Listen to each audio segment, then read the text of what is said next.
All right, good evening and welcome to KUTV Primetime News tonight.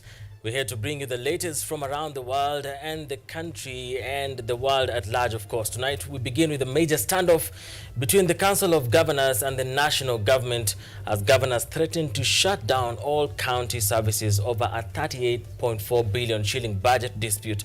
In politics, the impact of the Ruto-Odinga alliance is already being felt, with a reshuffle leaving 7 principal secretaries out of work. Meanwhile, teachers in Embu are turning to herbal medicine after frustrations with their health insurance as the Kenya Union of Post-Primary Education Teachers raises concerns over the Minute scheme. In sports, the Harambee Stars fought for a thrilling 3-3 draw against Gambia in the World Cup qualifiers, and our reporters have been in different spaces interacting with different issues and different people, and they have brought you different stories tonight. But first, let's get a proper introduction to the show. In medical service.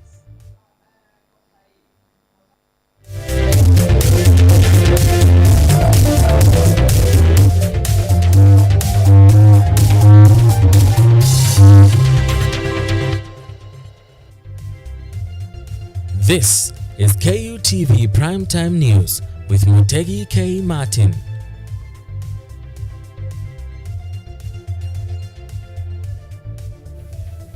And our sign language interpreter tonight goes by the name Sammy Okello. Join us for the next 30 or so minutes of information of happenings in your country and beyond our borders. Now, the Council of Governors has threatened to suspend all services and shut down of the 47 counties if the national government fails to resolve the dispute over the 38.4 billion shillings that governors claim the national government have cut from the budget.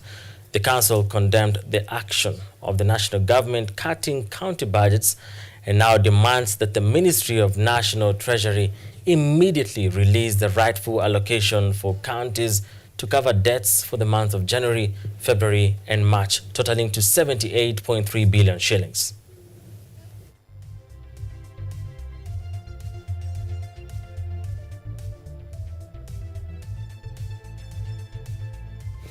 And Machakos Deputy Governor Francis Mwangangi has now expressed concerns that the combination of the Kenya Kwanza regime and ODM leadership could destroy the country's devolution.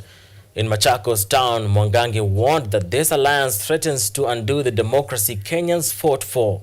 He criticized the political marriage between Ruto and Raila, saying that Kenyans are already feeling the negative impact of the MOU.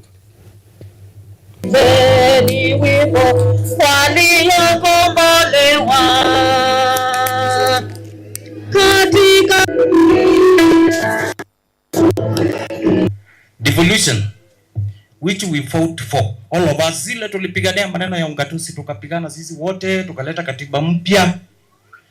Sasa hii maneno ya kuingia kwa serikali kuna mambo mingi, sababu Raila ameingia huko. Siku hizi yeye ndiye mtetezi wa Ruto. Siku hizi Raila ndiye anajua ile mbaya ya serikali na ile nzuri, na ndiye anatetea. Hata bila anatetea Ruto hawezi sema. Ni waombe ODM, kwa sababu sasa wako kwa serikali, waache wasimalize ugatuzi. Kwa sababu nimeona waziri wa fedha Mbandi, rafiki yangu, tumekuwa pamoja bunge, anasema we need to do away with the counties. Wanataka watengeneze kitu kingine. Tunawaambia wananchi wa Kenya walipiga kura kutetea na kuleta ugatuzi. Tunataka fedha yetu hapa chini. So Mbandi, usiingie treasury ukule ushibe usahau wa Kenya wanahangaika. Tunataka hiyo fedha itoke juu ikuje wapi? Chini. Sasa wameingia pale ODM, ndio sasa wanataka kumalizana na ugatuzi. Jamani, tutaenda wapi kama nchi? You can imagine saa hii tungekuwa hatuna fedha kidogo inakuja hapa kwa Wavinya Deti kwa county. Saa hii tungekuwa wapi? Tukingojea ile ya Ruto na fedha yote ni kama imekuliwa, imeisha. So sisi wa Kenya hatuko tayari kumalizana na ugatuzi. Tunataka, we want to devolve downwards, not upwards. Wanataka pesa irudi Nairobi ndio ikuliwe na wanaume wachache.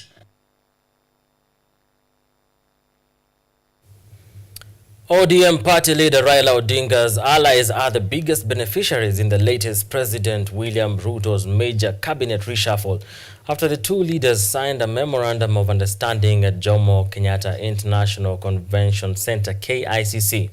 In the new changes, Ruto fired some principal secretaries to create room for the newly nominated ones. Barely 2 weeks after President William Ruto and ODM boss Raila Odinga put pen to paper Memorandum of Understanding at Kenyatta International Convention Center, the impact of Raila-Ruto political marriage is now being felt. The first casualties of Raila-Ruto pact is the 7 principal secretaries who were shown the door in the latest reshuffle. In the new changes, Ruto fired Principal Secretary for Shipping and Maritime Geoffrey Kaituku, Shadrach Mongol of Labour and Peter Tum of Sports. Others who are feeling the pinch include Abdi Fido, East Africa Community PS, Investment Promotion PS Abubakar Hassan, Edward Kisiangani and James Muhati of Economic and Planning. Raila's allies are the biggest beneficiaries of President William Ruto's nomination and appointments. Former Orange Democratic Movement Party election chairperson Judith Pareno has been handed a critical docket of justice, human rights and constitutional affairs at a time when the country continues to grapple with cases of abductions. Caroline Karugu, one of the frontline soldiers in Odinga's AUC campaign, has been nominated for PS for East Africa Community, while ODM youth leader Fikirini Jacobs, if approved, will be in charge of State Department for Youth and Sports, among others. Wale wanasema tuungane jameni, nione kwa mkono. As the Raila-Ruto doors continue to take effect, what remains to be seen is whether there will be a more cabinet reshuffle in the future to consolidate Odinga's influence in the newly formed marriage. Ahuma Evans for KUTV, Nairobi. And President William Ruto has affirmed Kenya's efforts to work closely with the president-elect of Namibia, Nandi Ndaitwah, the government of Namibia, to strengthen the bilateral relationship between the two countries. President Netumbo Nandi Ndaitwah was sworn in today as Namibia's 5th president and the first female president in a ceremony that also marked the 35th anniversary of Namibia's independence. President Ruto commended President Netumbo's record in public service, leadership, and the struggle for liberation, expressing confidence that she will inspire development and prosperity.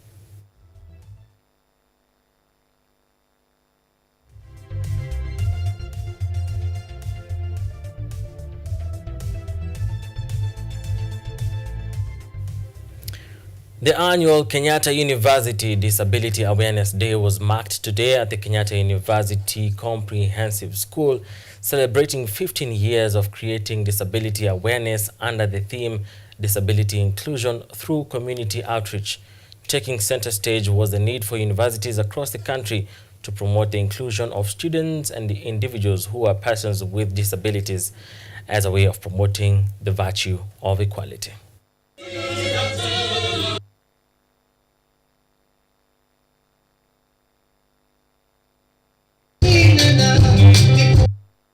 For disability awareness brought together organizations like Sight Savers International Kenya and Light for the World to help the community better understand and interact with people with disabilities. I would like to invite at the event, Vice Chancellor Kenyatta University Professor Washeke Wanjohi highlighted the importance of embracing equality, which he says aligns with the university's mission to create an inclusive environment where all students can thrive regardless of their physical abilities. This is testament of our commitment to embrace inclusivity in our premier institution as we endeavor to strengthen our cohesiveness as a university community in a bid to create a conducive learning and working environment for all.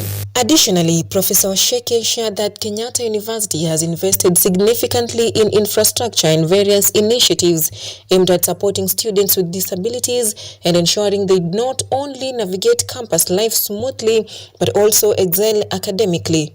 Each year, we admit many students with disability, and we continue to support them in diverse ways, such as renovating our building or remodeling our built environment to enable accessibility and ease of service delivery, providing a dedicated transport service that eases student movement within the university. The Directorate of Special Needs Education under Ministry of Education, Mr. Frederick Haga, in his speech stressed the importance of promoting the inclusion of people living with disabilities in all universities as a way of championing the disability inclusion target. I'm glad that the Vice Chancellor spoke about employment, and she said that KU is one of those universities that has a large number of staff who have disability. I know as a community you are only able to influence your space, and so this is a message that should be going out to other institutions, other universities, that it is critical that we don't preach water and take wine.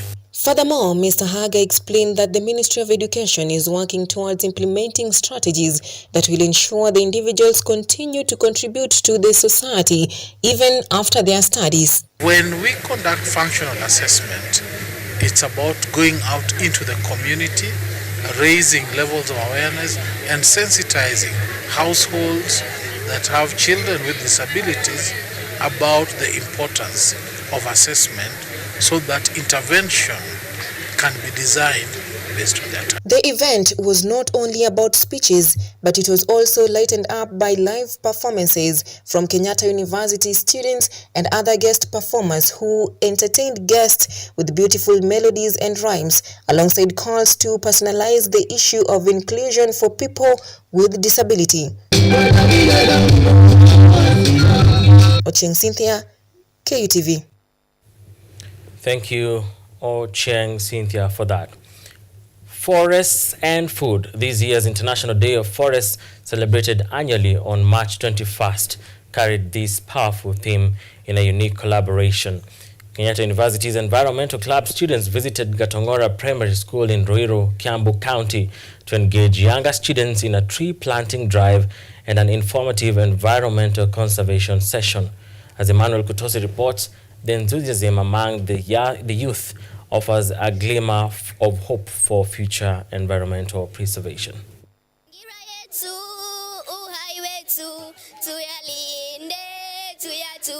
Forests are vital in the fight against climate change, acting as carbon sinks that absorb billions of metric tons of carbon dioxide gas annually. We have many importance of planting trees. They act as windbreakers, they attract rain, and for the rain, we have a lot of climate change. And in 2022, we faced a really rough drought, and many people died. So if you plant a tree, you save a life. This critical fact is not lost to the younger generation, as demonstrated by students of Gatongora Primary School, who participated in a tree planting activity led by the Kenyatta University students. Alafu kiyeyuka una massage. Together, they planted over 350 tree seedlings around the school compound, fostering a spirit of environmental stewardship. Are you happy? Yes. Why are you happy? Our learners will one day be in those institutions. So we are happy, and I know that it will have a great impact because of the young generation, both in KU and both in our school. And I know that that one will leave a great impact in our school. Yes, and today in the evening, I know there will be a story in their homes. The best time to engage people is when they are young, when their minds are still fresh. And the thing about conservation is internalized into their minds. They have that urge to conserve the environment through tree planting and caring for trees without being forced, without being paid. They have the passion coming from their hearts, and they have the right attitudes and the right skills to do so. The event was more than just a tree planting exercise. It was an interactive learning experience The younger students engage with the university students, gaining valuable knowledge on effective tree planting and the importance of nurturing trees to maturity. We therefore urge young youth and old to plant and conserve as many trees as possible. The day was filled with informative entertainment, including poems, songs and dances, all centered on the theme of forests and their importance. The lively celebrations underscored the global significance of the International Day of Forests. Highway to Yalinde, to Yalinde. The essence of planting trees are: 1. They help in purification of the air as they reduce carbon dioxide and release oxygen for human beings and animals. 2. They act as habitat for some animals. Kenya is home to 5 types of forest, covering 7% of the country's landmass. These ecosystems are rich in biodiversity, housing endangered species, and providing essential ecological, economical, and social benefits.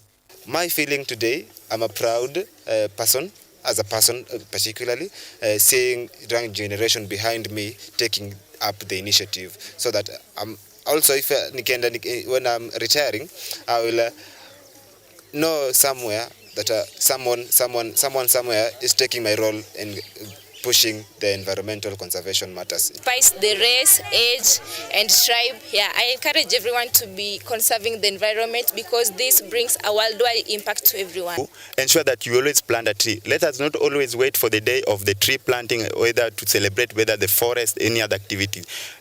Remember, we as the young environmentalists, we are advocating for the climate change. So the more we plant tree, the more we reduce the climate change. And also, I'll also encourage them that once we plant a tree, don't leave it the way it is. Make sure you maintain. However, recent forest fires in the Mount Kenya and Aberdare regions highlight the fragile relationship between climate change and forest ecosystems. Prolonged dry weather has exacerbated these challenges, making the conservation efforts even more critical. I hope that in the future, the younger learners will still continue being mentored by our mature students, because these are people who are also transitioning to government position heads, NGO leaderships, and so on. And some of them even are operating NGOs at their level. The tree planting initiative at Gatongora Primary School, led by Kenyatta University students, is a testament to the power of youth engagement in environmental conservation. As these young environmentalists take root, so too does the hope for a greener, more sustainable future. I'm happy today because of planting trees. I know that we are going to plant more trees today and next time. Miti miti, panda panda, miti miti.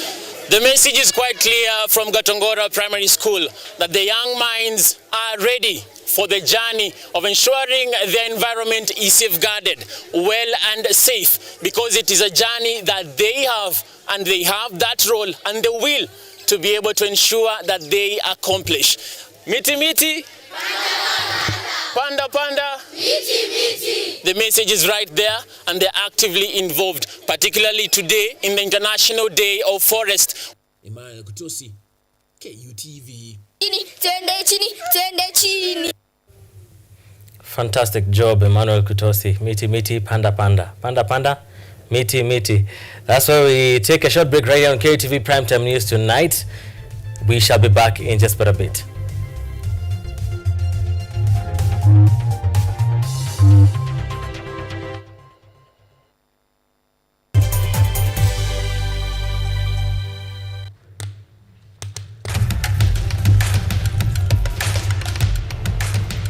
Access to knowledge, solution to unanswered questions.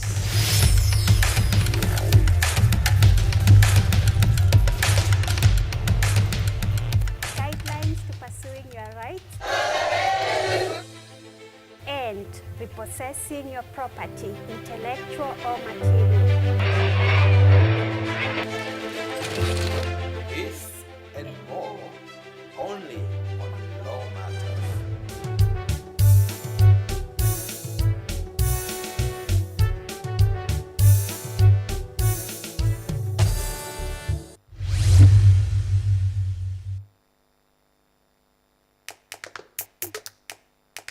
badala ya kutafuta kazi, tunaweza kuanzisha miradi yetu ambayo ingetusaidia kubadilisha maisha ya wazazi wetu. Kwa vijana wenzangu, wengi hawana kazi, lakini ikiwa sisi wenyewe tutajiamini, tunaweza kujiajiri wenyewe. Afrika kwa kweli tuna mahitaji ambayo ukiyasuluhisha unaweza kuathiri watu kwenye bara hili. Bila woga, watu huwa na uzalishaji zaidi, wanajawa na ujasiri, wanakuwa wabunifu na wanakuwa wenye maarifa. Niliamua kuacha kazi, hata kama sitafanikiwa, nitakuwa nimejaribu, nitakuwa najua haiwezekani. Hakuna kitu cha ajabu hapa. Kila anayepata ufanisi hufanya kazi usiku na mchana. Kitu kitakusukuma na kuwezesha kupata maarifa ambayo hukuwa nayo. Tunajaribu kutengeneza kitu kitakachopita mipaka ya nchi hii. Ikiwa unataka kubadilisha ulimwengu, anza na nyumbani.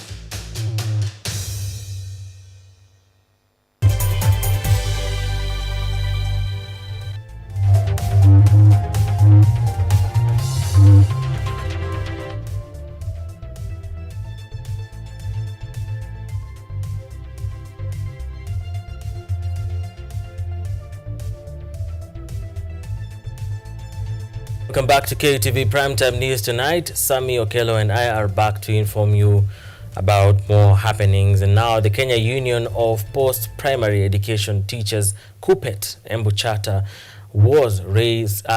has raised concerns about the failures of the Minet Health Insurance Scheme, revealing that many educators are unable to receive proper health care. This comes amidst an alarming trend where teachers in the region have resorted to search for herbal medicines, spending time in the bushes collecting medicinal shrubs, stems, and roots instead of focusing on their teaching duties. What has been termed as an alarming trend, teachers in Embu County have resorted to searching for herbal medicine instead of focusing on their teachers' duties, spending time in bush collecting medical shrubs, stems, and roots. Among they say have been motivated by difficulty in accessing medical service. The Kenya Union of Post-Primary Education Teachers, KUPET, Embu County Secretary Jacob Karura, while addressing the media, say the deteriorating healthcare situation for teachers has been worsened by the ongoing issues with the universal health coverage, which has led to teacher turning to herbal medicine. Wameingia kwa kichaka kutafuta mandawa kutoka kwa miti shamba, wengine wanakimbizana na wanyama ili watafute miti ya kutafuna, sababu hakuna mandawa hata kidogo. Ningeomba serikali. Karura highlighted that the only private hospital in Embu County has been providing service to teachers under Minet Health Scheme has withdrawn its service due to unpaying claim by the insurance provider, forcing many to seek alternative treatment. Wengi wametaabika sana kwa sababu hospitali kama Teneri ile ilikuwa inahudumia walimu imekataa kuhudumia walimu kwa sababu ya kutolipwa pesa yao. On the other hand, Karura says the situation is compounded by the poor state of public hospital in the county, which often lack essential medical supplies, including basic drugs. Hospitali ile inahudumia walimu haina madawa yoyote. Hiyo imepindi walimu wapate shinda sana. Walimu ambao wanafunza sehemu za Ishiara, Chicago, Makema, Karapa, hakuna hospitali hapo ambayo inaweza kuwatibu. The union has expressed frustration over the continual lack of proper health care for teachers and the negative impact it is having on their well-being and ability to teach effectively. Rael Makona, KUTV.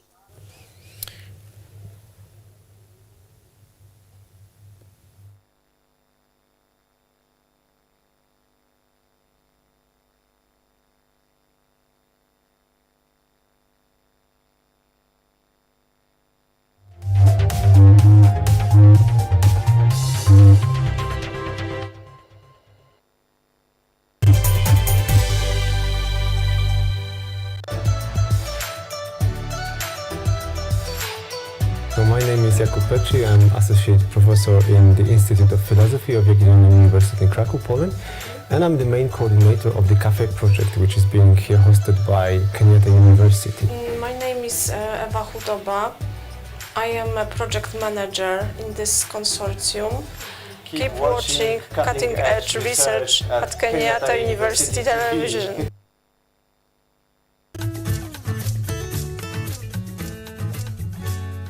Hi, my name is Stella Tioi. Jina langu naitwa Okemwa Mokwa James. This is Mandela Gaya. Ugonjwa ulipokuja ulichukua siku 3 ukaniweka in coma. 20 wamezikwa, 2 ndio wako hai. I don't even know how it feels to see. I feel like I cannot express myself well the way somebody who can walk can actually express themselves. Ilichukua muda mwingi mrefu tena mpana ili kuikubali kwamba mimi siwezi tembea tena. I've come to actually accept myself. Ukijaribu kumsimamisha mtu umwambie tafadhali nionyeshe njia. They find it quite strange talking to you. You should just make schools integrated, inclusive setups by providing the right facilities.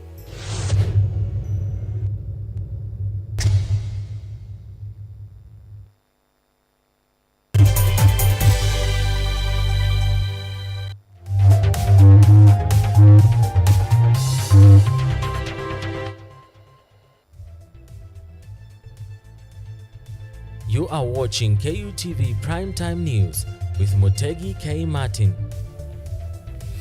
Remember, this live broadcast is also streaming live on our YouTube at KUTV News Kenya. That's on YouTube, and we're having conversations on X at KUTV_Kenya. Now, police officers from Mogodha Police Station in Juja have arrested 2 suspects accused of running a drug trafficking operation near the heavily guarded Reke GSU headquarters. Acting on a tip-off, the officers seized 984 rolls of cannabis, packaging materials, and 3 mobile phones. Authorities confirmed the suspects were supplying drugs to students, warning of intensified crackdowns on illegal narcotics, and further urging the public to remain vigilant and continue sharing any suspicious information with authorities to help eliminate the drug-related crimes from the region.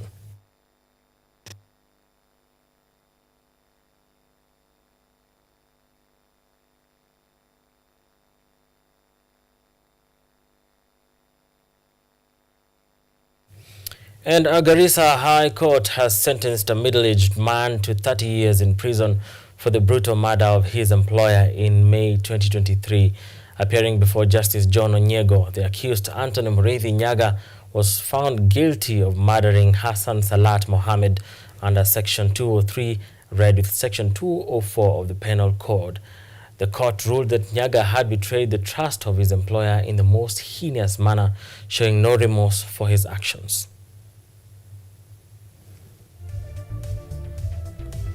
And of course, we shall be getting you more details about that particular story in just but a bit.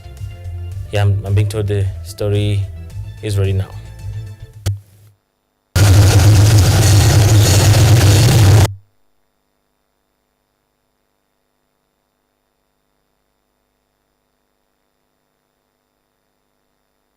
Kuwa amefanya kazi kwa Mohamed kwa miaka 9 kwenye eneo la Nyaka.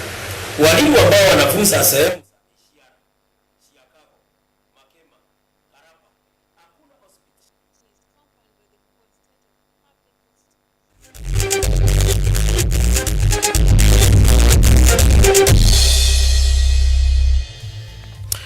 We apologize for that mix-up. We shall be bringing you that story comprehensively in our subsequent bulletins. Now, in the sports news, the Kenya national team Harambee Stars called a draw of 3-3 against Gambia in the Group F in the World Cup 2026 qualifiers competition on Thursday.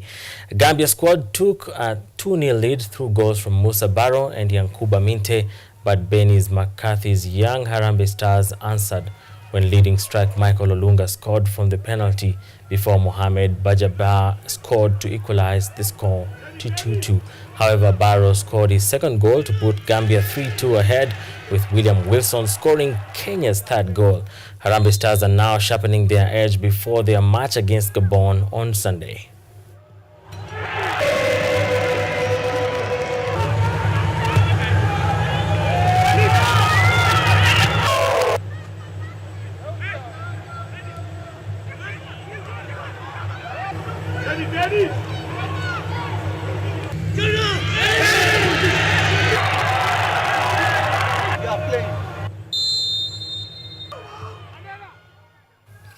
And Kenyan Olympian Susan Ejore has secured a spot in the women's 1500-meter final at the ongoing World Indoor Championships in Nanjing, China. Former World Indoor silver medalist Noah Kibet also booked his place in the men's 800-meter semis after finishing second in Heat 4, clocking 1 minute 48.31 seconds. Reigning African champion Alex Ngeno Kipngetich also progressed, posting an impressive 1 minute 48.17 seconds to finish second in his heat, just behind Czech Republic Jakub Ducha, who won in 1 minute 48.04. In the women's 800-meter, African silver medalist Lilian Odira continued Kenya's strong showing, securing a semi-final spot after clocking 2 minutes 0.04 seconds and 46 milliseconds to finish second in Heat 1. Kenya's presence at the championships remains strong as the competition intensifies.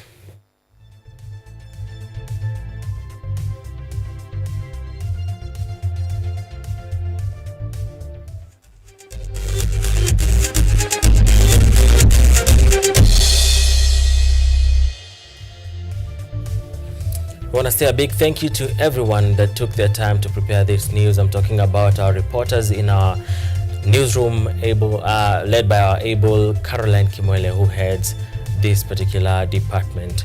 We come to the end of the conversation tonight, and we shall be able to keep you more informed on happenings in this country and beyond our borders through our subsequent bulletins. We get into the weekend, of course. That means tomorrow at 6:30 p.m. Mizizi Weekend will be with you, and at 9 p.m. at times such as this tomorrow, you shall be enjoying Weekend Live, courtesy of our able newsroom that is here to inform you on what's happening in Kenya and beyond our borders. A big shout out to you who has been here to be informed on happenings in your country and other places, and we just want to wish you a wonderful weekend as we take you back to our normal programming of educative and entertaining programs right here on KUTV, a new experience. Sami Okello is and has been with me in the sign language interpretation tonight. My name is Mutegi K. Martin. Good night.